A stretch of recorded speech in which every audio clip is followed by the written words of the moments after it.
आज तक और दूसरे धर्म के लोग को कभी देखा है कि उसने कहते हुए कि मैं अल्लाह हूँ तो यीशु मसीह हूँ? कभी सुना है? कभी नहीं सुना। लेकिन हमारे यहाँ लोग, कोई भी लोग, एरू गेरू नत्थु केरू लोग अपने आप को कृष्ण, अपने आप को शिव कहने लगते हैं और उसको कोई छूता तक नहीं है। ये सबसे बड़ी विडंबना है। आप, इंडिया पाकिस्तान का मैच था, देखिए उसकी मूर्खता। हमें लगता है कि उसके पीछे कोई तार जुड़ा हुआ है, उसको कोई यूज कर रहा था, क्योंकि वो बुद्धि से भ्रष्ट हो चुका है व्यक्ति, मानसिक रोगी पूर्ण रूप से हो चुका है। उसको ट्रीटमेंट की सख्त आवश्यकता है और पुलिस से मेरी प्रार्थना यह कि उसको सबसे पहले उसको ट्रीटमेंट कराए, क्योंकि वो बहुत जरूरी है। उन्होंने कहा कि आज इंडिया हार जाएगी ऑन रिकॉर्ड। क्यों हार जाएगी? क्योंकि मैं भगवान हूं, मैं भगवान हूं, मैं शिव हूं, मैं कह रहा हूं तो इंडिया हार जाएगी। और अगर विराट कोहली में ताकत है तो वो जिता करके दिखा दे, वो 0 पर आउट होगा। मैं कह रहा हूं मेरी भविष्यवाणी सत्य होगी। ये डंके की चोट पर उसने कहा।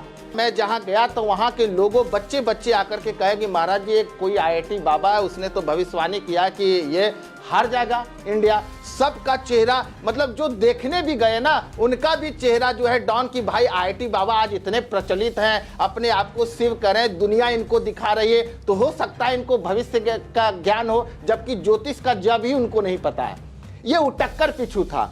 धन्य मनाए विराट कोहली का, जिन्होंने उस दिन शतक लगा करके और उन्होंने ही मैच को जिताया। सबसे पहले उनको साधुवाद। अगर वो इन केस इंडिया हार जाती और हमारा विराट अगर 0 पर आउट हो जाता तो ये व्यक्ति अगले दिन भगवान बन जाता पूरे विश्व में और सबसे बड़ा विश्व का गुरु होता।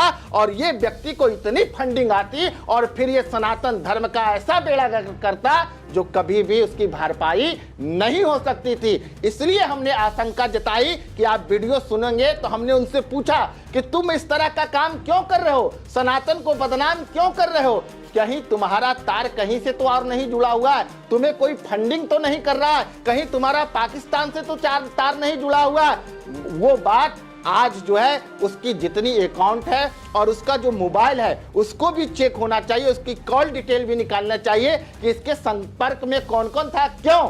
क्योंकि महाकुंभ का अगर सबसे ज्यादा सर्च का अगर कहीं किया गया विश्व में तो वो था पाकिस्तान। सबसे ज्यादा अगर पेट दर्द किसी का हो रहा था हिंदुओं को एकजुटता देख करके तो वो था पाकिस्तान। इसलिए महाकुंभ को बदनाम करने के लिए इस तरह का षड्यंत्र तो कहीं नहीं रचा गया है। मैं उसके लिए कंप्लेन भी दिया हूं उसी नोएडा ऑफिस में कि हमारी धार्मिक भावना आहत हुई है, हमारी मां पार्वती के ऊपर इस तरह का जो टीका टिप्पणी किया है ये माफी योग्य नहीं है।